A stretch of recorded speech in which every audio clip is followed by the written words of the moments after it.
Assalamualaikum everyone. Today we will learn about different types of series and the radius of convergence and divergence. So stay connected and subscribe to my channel. Also like my videos if you like anything about them.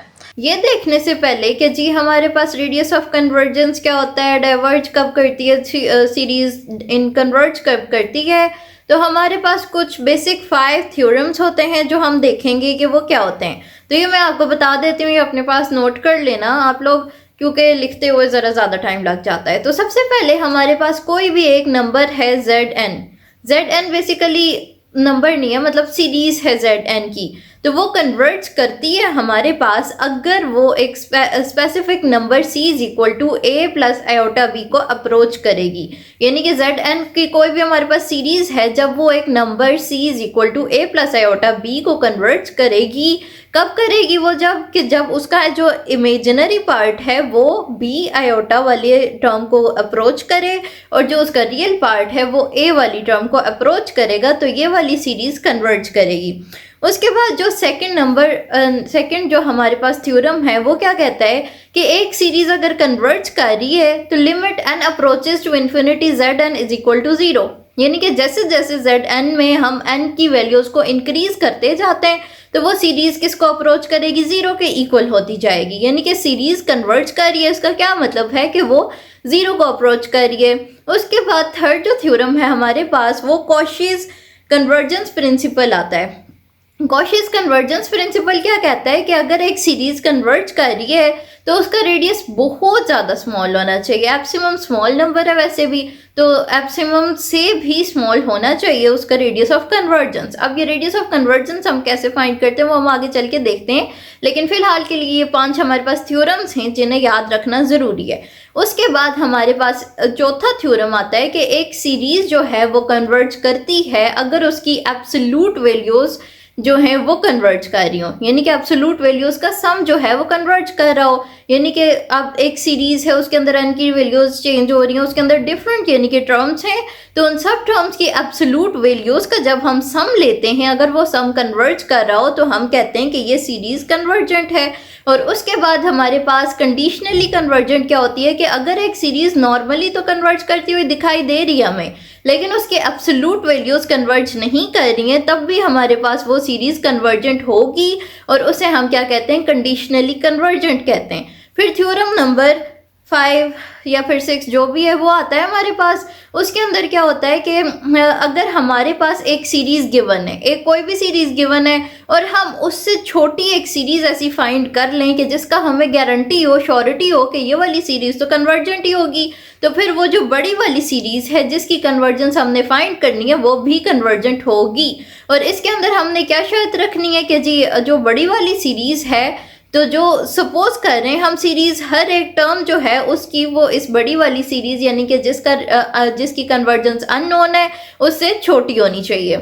अब ये 5 theorems तो हमारे पास हो चुके हैं। जो छठा theorem है हमारे पास वो तो रेशियो टेस्ट होता है। रेशियो टेस्ट की मैथमेटिकल एक्सप्रेशन भी होती है, तो वो मैं आपको बोर्ड पे ही बताती हूँ आहिस्ता आहिस्ता एग्जाम्पल्स के साथ कि वो क्या होता है और कैसे होता है। रेशियो टेस्ट क्या होता है कि जी limit n approaches to infinity Zn plus 1 का मॉड डिवाइडेड बाय Zn का मॉड, ये किसके इक्वल होता है? L के इक्वल होता है। अब ये Zn plus 1 क्या है और Zn क्या है? Zn क्या है? ये हमारे पास नॉर्मल जो nth टर्म है हमारे पास सीरीज की nth टर्म है या nth पावर है वो ये होती है, और ये उसका फिर एब्सोल्यूट यानी कि वैल्यू हम ले लेते हैं, उसकी एब्सोल्यूट वैल्यू ले लेते हैं, यानी कि उसका मॉड ले लेते हैं हम उस टर्म का।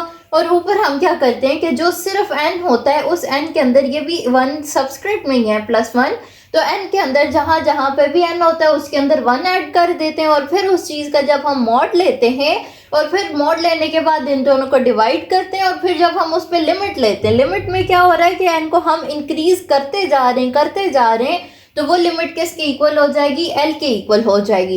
ये हमारे पास है रेशियो टेस्ट। अब इस रेशियो टेस्ट से हमें क्या पता लगता है कि अगर L जो है L लेस देन 1 आ जाए, यानी कि L की वैल्यू बहुत स्मॉल आ जाए, बहुत छोटी आ जाए, यानी कि लेस देन 1 आ जाए, तो हम क्या कहते हैं कि सीरीज क्या कर रही है? कन्वर्ज कर रही है। इसी तरह अगर लेकिन अगर l किसके इक्वल हो जाए, l 0 के इक्वल हो जाए, तो फिर ये टेस्ट क्या हो जाएगा, रेशियो टेस्ट फेल हो जाएगा।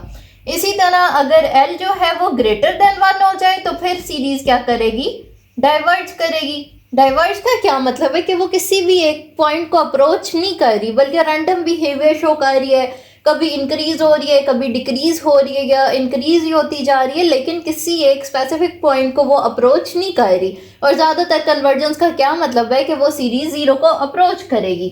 फॉर एग्जाम्पल ये हमारे पास एक सीरीज गिवन है जो कि किसकी इक्वल है, 1 plus 100 plus 75 iota plus 1/2 factorial into 100 plus 75 iota का square plus up to so on. तो अब हम कैसे पता करेंगे कि ये सीरीज कन्वर्जेंट है या डाइवर्जेंट है, तो क्योंकि ये मतलब एक तो डिनोमिनेटर की फॉर्म में भी और दूसरा ये कि यहाँ समीशन है, ये जो समीशन का सिंबल है ये हमारे लिए बहुत आसानी पैदा कर देता है, क्योंकि जब भी समीशन का सिंबल हो तो हम क्या कर देते हैं, क्योंकि अब ये n इन्फिनिटी को अप्रोच कर रहा है तो हम यहाँ पे लिमिट लगा देते हैं। लिमिट लगाएंगे यानी कि यहाँ हम रेशियो टेस्ट अप्लाई कर लेते हैं, और रेशियो टेस्ट में हमने क्या देखा था, किसके इक्वल होता है, limit n approaches to infinity mod of zn plus 1 divided by mod of zn। अब यहाँ zn प्लस 1 का क्या मतलब है कि ये वाली टर्म, ये पूरा ये क्या है, हमारे पास z है, z की पावर n, जहाँ जहाँ पे भी n है उसके अंदर हम क्या कर देंगे, 1 ऐड कर देंगे, यानी कि ये किसके इक्वल आ जाएगा यहाँ पर, 100। अब ये limit n approaches to infinity ये ज़रा हम साइड पे कर रहे हैं, ये एंड पे अप्लाई कर देंगे हम। ये 100 है प्लस 75 आयोटा, और n क्योंकि पावर में है तो ये क्या आ जाएगा, n प्लस 1 आ जाएगा, क्योंकि इसके अकॉर्डिंग हमारे पास n प्लस 1 ही है और उसका फिर मॉड लेना है हमने। और डिवाइड किससे हो रहा है, यहाँ पे n फैक्टोरियल से ये डिवाइड हो रहा है, यानी कि ये क्या आ जाएगा, n प्लस 1 फैक्टोरियल हो जाएगा, क्योंकि जहाँ जहाँ पर भी n है हमने उससे क्या करना है, उसके अंदर 1 को ऐड कर देना है। और उसके बाद ये फर्दर डिवाइड किससे हो रहा है, ये तो हमारे पास अभी zn प्लस 1 वाली वैल्यू आई है, और नीचे क्या है हमारे पास zn है, तो zn एज इट इज उठा के हम लिख देते हैं, ये क्या है, 100 प्लस 75 आयोटा की power n divided by n का फैक्टोरियल। अब हम इस चीज़ को सिंप्लीफाई करने की कोशिश करते हैं, तो ये हम देख रहे हैं ये क्या है, ये n प्लस 1 है और ये n है।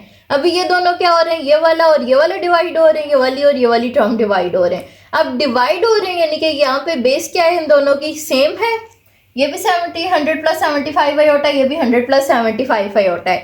बेस सेम हो तो पावर्स क्या होती हैं, ऐड हो जाती हैं, तो यहाँ क्या बन जाएगा, 100 प्लस 75 आयोटा की पावर ऊपर क्या है, n प्लस 1 है, और ये यहाँ पर डिवीजन में n था तो यानी कि ऊपर जाके क्या हो जाएगा, माइनस n हो जाएगा, n और n कैंसिल हो जाएंगे और यहाँ 100 प्लस 75 आयोटा आ जाएगा, सिंपल। और नीचे क्या है, यहाँ पर n प्लस 1 फैक्टोरियल है, n प्लस 1 फैक्टोरियल किसके इक्वल होता है हमारे पास, n plus 1 into n factorial की इक्वल होता है। क्यों, क्योंकि जब फैक्टोरियल हम ले रहे होते हैं तो वो जिसका फैक्टोरियल ले रहे हैं वो वाली टर्म फिर उससे पीछे यानी कि -1 करके उससे पीछे वाली जो टर्म आती है वो देखते हैं। अभी n प्लस 1 -1 करेंगे तो n का फैक्टोरियल ही आ जाएगा ना, फिर उसके बाद n -1 होता है, n -2 होता है, अप टू सो ऑन, यानी कि ये चलती रहती है, अप टू 1 तक ये चीज़ जाती रहती है, यानी 1 तक मल्टीप्लाई करते होते हैं फैक्टोरियल के अंदर हम। तो इसका फैक्टोरियल यूँ हमने खोल दिया, उसके बाद हम क्या करेंगे, यूँ क्यों खोला, क्योंकि यहाँ पर भी हमारे पास n फैक्टोरियल था, डिवाइड हो जाए आसानी हो जाए हमारे पास, इसलिए हमने क्या किया कि इसको इस तरीके से खोल दिया। अब ये n फैक्टोरियल भी कैंसिल हो गए। उसके बाद हम इसका अगर मॉड लें तो ये किसके इक्वल आ जाएगा, इसका मॉड 100 का स्क्वायर प्लस 75 का स्क्वायर आयोटा, क्योंकि आयोटा को हम नहीं कंसीडर करते होते हैं ना मॉड लेते हुए, आयोटा अगर हो तो उसको हम 1 कंसीडर करते होते हैं, लेकिन यहाँ पर साथ 75 भी है तो इसलिए हम 75 आयोटा लिख रहे हैं, डिवाइडेड बाय n प्लस 1 का मॉड।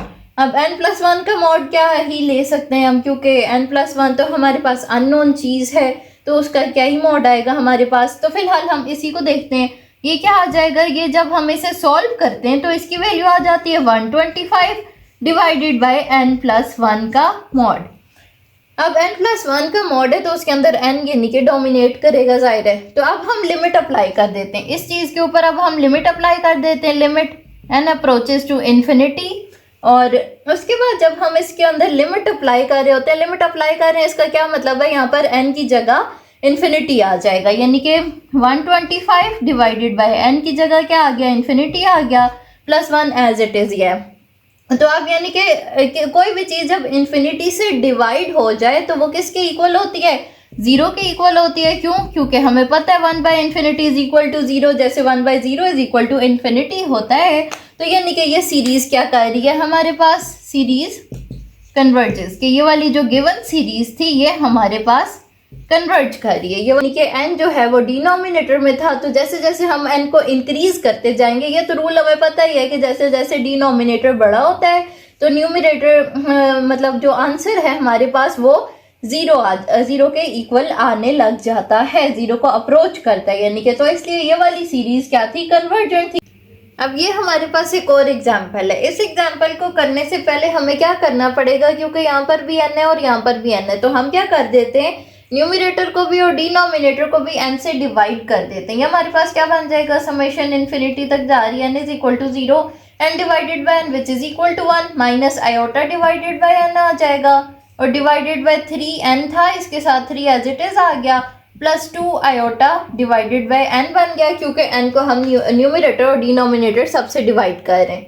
अब उसके बाद n क्योंकि इन्फिनिटी तक जा रहा है, तो यहाँ से अगर हम कॉमन सेंस लगाएं तो ये क्या बन जाएगा, 1 है माइनस, अब यानी कि ये जो summation n approaches to infinity, यानी कि हम बेसिकली समेशन जब भी हो तो हम लिमिट लगा देते होते हैं, यानी कि हम लिमिट इसके ऊपर जब अप्लाई करते हैं, यानी अब ये समेशन की जगह हम डायरेक्टली कह देते हैं कि हम लिमिट अप्लाई कर रहे हैं, n approaches to infinity, n infinity को अप्रोच कर रहे हैं और हम इस चीज़ के ऊपर लिमिट अप्लाई कर रहे हैं, तो ये किसके इक्वल हो जाएगा, 1 माइनस आयोटा बाय n, यानी कि iota by infinity divided by 3 +2 iota by infinity. तो एनीथिंग डिवाइडेड बाय इन्फिनिटी किसके इक्वल हो जाता है, 0 के इक्वल हो जाता है। ये किसके इक्वल आ जाएगा, 1 + 0 divided by 3 + 0 which is equal to 1/3, और 1/3 किसके इक्वल होता है, 0.333 के इक्वल होता है, विच इज लेस देन 1। तो यानी कि यहाँ हमने बेसिकली रेशियो टेस्ट नहीं अप्लाई किया, बल्कि हमने क्या किया, यहाँ पर कॉमन रेशियोज देखी हैं, यानी ये जो न्यूमिनेटर और डिनोमिनेटर है इन दोनों की कॉमन रेशियो हमने देखी, मतलब ये जो सीरीज थी इसकी कॉमन रेशियो हमने देखी कि जी जब इन्फिनिटी तक जा रहा है तो तब इसकी कॉमन रेशियो क्या है, तो वो जो कॉमन रेशियो थी वो किसकी इक्वल है, 0.333 के इक्वल है। अगर कॉमन रेशियो भी 1 से कम आ गई है, यानी कि 1 से लेस आ गई है, तो जैसे रेशियो टेस्ट में होता था कि सीरीज कन्वर्ज कर रही है, तो उसी तरह कॉमन रेशियो में भी यही होता है कि अगर कॉमन रेशियो 1 से कम आ जाए तो फिर सीरीज क्या करती है, कन्वर्ज करती है। हम कुछ सीरीज की टाइप्स देख लेते हैं कि कौन सी सीरीज कैसी होती है। तो जो पावर सीरीज है जनरली वो क्या होती है, हमारे पास n इज इक्वल टू 0 से स्टार्ट हो रही है, अप टू इन्फिनिटी वो जा रही है, और यहाँ क्या होता है, an कोई भी कांस्टेंट नंबर हो सकता है हमारे पास, z माइनस z0 की पावर n हो जाता है। तो ये क्या है हमारे पास, ये हमारे पास पावर सीरीज का बेसिकली सम है, पावर सीरीज का ये सम है, और हर सीरीज किसी ना किसी फंक्शन को ही रिप्रेजेंट कर रही होती है, तो पावर सीरीज का सम यानी कि इसके इक्वल पावर सीरीज को यानी कि इस समेशन से हम रिप्रेजेंट कर सकते हैं। अब यही होगा हमारे पास आगे जाके कि जब n इज इक्वल टू 0 है तो ये वाली टर्म तो 1 के इक्वल हो जाएगी, क्योंकि किसी भी चीज़ की जब पावर 0 हो जाती है तो वो 1 के इक्वल आ जाती है, और यहाँ पे a0 आ जाएगा, उसके बाद a1 आ जाएगा, और साथ z माइनस z0 आ जाएगा, फिर a2 z माइनस z0 का square up to so on. अब अगर हम क्या करेंगे, ये जो z0 है, z0 बेसिकली सेंटर है हमारे पास, तो अगर इस z0 को हम 0 के इक्वल कर दें और ये an उड़ा देते हैं ऐसे ही, तो ये क्या बन जाएगा हमारे पास, summation up to infinity n is equal to 0 से स्टार्ट हो रहा है, और ये z की पावर n बन जाएगा। तो ये वाली सीरीज जो है, ये जो नई सीरीज बन गई है हमारे पास, ये क्या होती है, ये ज्योमेट्रिक सीरीज होती है। ये कौन सी सीरीज है हमारे पास, ज्योमेट्रिक सीरीज है। तो अभी हमने देख लिया कि पावर सीरीज क्या है, फिर ज्योमेट्रिक सीरीज क्या है, और ज्योमेट्रिक सीरीज की एक ये प्रॉपर्टी है कि इसका सम किसके इक्वल होता है, 1/1 माइनस क्यू के इक्वल होता है। क्यू के इक्वल है बेसिकली, ये यहाँ पर क्यू की पावर n होता है, लेकिन क्योंकि वो रियल नंबर्स में क्यू की पावर n होता है तो यहाँ पर कम्प्लेक्स की बात है, तो ये मतलब ये zn है, तो ये भी 1 माइनस z के इक्वल होता है, 1/1 माइनस z के इक्वल होता है ज्योमेट्रिक सीरीज का सम हमारे पास। तो अब हम देखते हैं कि ये जो ज्योमेट्रिक सीरीज है, क्योंकि ये आगे भी हमने यूज करनी है बार बार, तो ये जो ज्योमेट्रिक सीरीज है बेसिकली ये कब कन्वर्ज करती है? ये तब कन्वर्ज करती है कि जब ये जो ज्योमेट्रिक सीरीज है ये किसके इक्वल, इसका जो मॉड है वो किससे लेस होता है? 1 से लेस होगा तो ये कन्वर्ज करेगी, अगर 1 से बड़ा आ गया तो फिर ये डाइवर्ज करेगी। यानी कि यहाँ पर जो z होता है हमारे पास, z यहाँ पर जो प्रेजेंट है उस z का जब हम पावर से इररिस्पेक्टिव टू द पावर जब हम z का मॉड लेते हैं और वो मॉड लेस देन 1 आ गया तो हम क्या कहते हैं कि ये ज्योमेट्रिक सीरीज कन्वर्ज कर रही है। और अगर z का मॉड इज ग्रेटर देन 1 आ गया तो हम कहते हैं कि ये ज्योमेट्रिक सीरीज डाइवर्ज कर रही है। मैक्लॉरन सीरीज क्या होती है? Ez वाली सीरीज। और Ez वाली सीरीज किसकी इक्वल होती है? z की power n divided by n का factorial summation n is equal to 0 से ये स्टार्ट हो रहा है अप टू इन्फिनिटी ये जा रहा है। यानी कि ये हमारे पास क्या है? ये मैक्लॉरन सीरीज है जिसको हम इस तरीके से लिखते हैं और मैक्लॉरन सीरीज का सम e की पावर z के इक्वल होता है। यानी कि e की पावर z को हम एक्सपेंड करके मैक्लॉरन सीरीज लिख देते हैं जिसके अंदर क्या है? z की power n divided by n factorial है। 0 से स्टार्ट हो रहे हैं तो सब्स्टिट्यूट करके देखें, अगर z की पावर 0 वो तो 1 के इक्वल होगी, डिवाइडेड बाय n फैक्टोरियल है, 0 का फैक्टोरियल है तो 0 का फैक्टोरियल भी 1 के इक्वल होता है, प्लस 0 का फैक्टोरियल 1 के इक्वल होता है। ये आप कहीं से भी प्रूफ देख सकते हैं क्योंकि ये एक फैक्ट है। उसके बाद जब z को हम 1 सब्स्टिट्यूट करते हैं, 1 का फैक्टोरियल 1 ही होता है तो यहाँ z आ जाएगा, प्लस फिर जब z को हम n को हम 2 सब्स्टिट्यूट करते हैं तो ये आ जाएगा z का स्क्वायर डिवाइडेड बाय 2 का फैक्टोरियल वो भी 2 के इक्वल होता है। लेकिन फिर जब z को 3 के इक्वल सब्स्टिट्यूट n को 3 के इक्वल सब्स्टिट्यूट करते हैं तो ये z का क्यूब डिवाइडेड बाय 3 का फैक्टोरियल आ जाएगा, plus up to so on. तो यानी कि ये वाली जो सीरीज है इसको हम क्या कहते हैं? मैक्लॉरन सीरीज कहते हैं। e की पावर z जो कि किसके इक्वल है? zn डिवाइडेड बाय n का फैक्टोरियल, और वो किसके इक्वल है वो नॉर्मल हमने खोल के देख लेना है। और उसके बाद ये वाली जो सीरीज है बेसिकली ये जो Ez सीरीज है तो ये क्या करती है? ये हमारे पास कन्वर्ज करती है और ये चीज़ हम रेशियो टेस्ट के थ्रू भी प्रूव कर सकते हैं कि ये सीरीज क्या है? कन्वर्जेंट है। कैसे रेशियो टेस्ट के थ्रू प्रूव कर सकते हैं? कि जी बाय रेशियो टेस्ट हमारे पास क्या आ जाता है?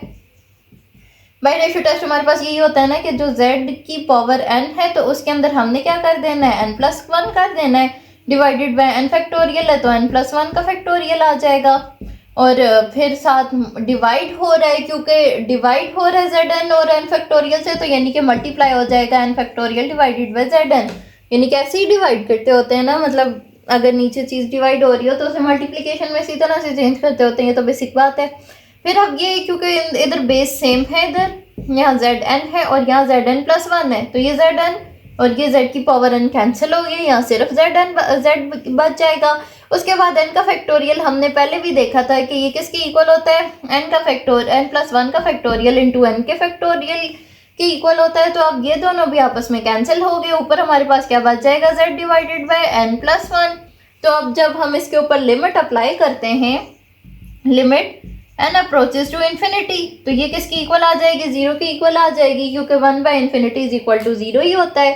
तो ये हमारे पास मैक्लॉरन सीरीज जो है ये भी क्या होती है? कन्वर्जेंट होती है। अब इसी से रिलेटेड मतलब अगर हम लेकिन यूं कर देते, ये तो मैक्लॉरन सीरीज है ना, इसका हम थोड़ा रेसिप्रोकल कर देते, यानी कि यूं होता हमारे पास n का फैक्टोरियल z की पावर n, डिनोमिनेटर में कुछ है ही नहीं है तो ये तो कॉमन सेंस है, हमें साबित हो रहा है कि ये वाली सीरीज क्या करेगी? इन्फिनिटी को ही अप्रोच करेगी। जैसे जैसे n की वैल्यू हम इंक्रीज करते जाएंगे तो इस सीरीज की भी वैल्यू इंक्रीज करेगी। अगर इस सीरीज की वैल्यू इंक्रीज कर रही है इस सीरीज की, तो ये सीरीज क्या है? डाइवर्ज कर रही है, क्योंकि ये 0 को तो अप्रोच नहीं कर रही, लेकिन ये वाली सीरीज क्या कर रही थी? कन्वर्ज कर रही थी, क्योंकि इसके अंदर डिनोमिनेटर में n था, n डिनोमिनेटर में n को इंक्रीज कर रहे हैं, डिनोमिनेटर इंक्रीज कर रहे हैं तो चीज़ 0 को ही अप्रोच करती है।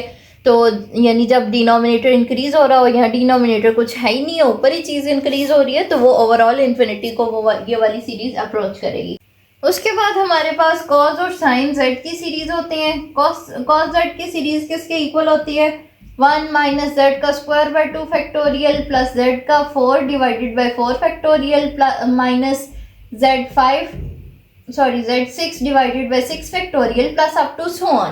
तो यहाँ से हमें क्या पता लगा कि जब, वैसे पीछे भी हमने देखा था कि जब पावर 0 थी, z की पावर 0 वो किसके इक्वल था? 1 के इक्वल था, और 0 का फैक्टोरियल भी 1 के इक्वल होता है। तो यानी कि ये सीरीज स्टार्ट तो कहाँ से हो रही है? n इज इक्वल टू 0 से स्टार्ट हो रही है, ये बात हमें पता लगी। और अप टू इन्फिनिटी तो हर सीरीज जाती ही है। और साथ यहाँ क्या है कि यहाँ क्या हो रहा है, डिवीजन में हमारे पास फैक्टोरियल आ रहा है, तो यानी कि पहले यहाँ 0 का फैक्टोरियल था विच इज इक्वल टू 1, लेकिन उसके बाद यहाँ 2 का फैक्टोरियल है, तो 2 का factorial which is equal to 2। तो यानी कि यहाँ हमारे पास क्या चल रहा है, यहाँ पे 4 है, यहाँ पे 6 है, तो यानी कि हमारे पास यहाँ n फैक्टोरियल मतलब इवन फैक्टोरियल्स चल रहे हैं। और इवन फैक्टोरियल को हम कैसे लिखते हैं, 2n का फैक्टोरियल। 2n का फैक्टोरियल हम क्यों लिखते हैं, क्योंकि यहाँ ये इवन फैक्टोरियल्स चल रहे हैं, ऑड पावर तो हम देख रहे हैं ही नहीं है, तो इवन नंबर को हम यूं ही शो करते हैं, 2n से रिप्रेजेंट करते हैं। तो यानी 2n का फैक्टोरियल डिवाइड हो रहा है, और ऊपर z की पावर क्या आ रही है, z की पावर, यहाँ पर z की पावर भी तो 2n ही आ रही है, कि जब n इज इक्वल टू 0 था तो 1 हो गई, n इज इक्वल टू 1 आया तो ये 2 हो गया, n इज इक्वल टू 2 आया ये 4 हो गया, n इज इक्वल टू 3 पे 6 हो गई, अप टू सो ऑन। तो z की पावर भी 2n ही चल रही है, लेकिन और साथ यहाँ माइनस है,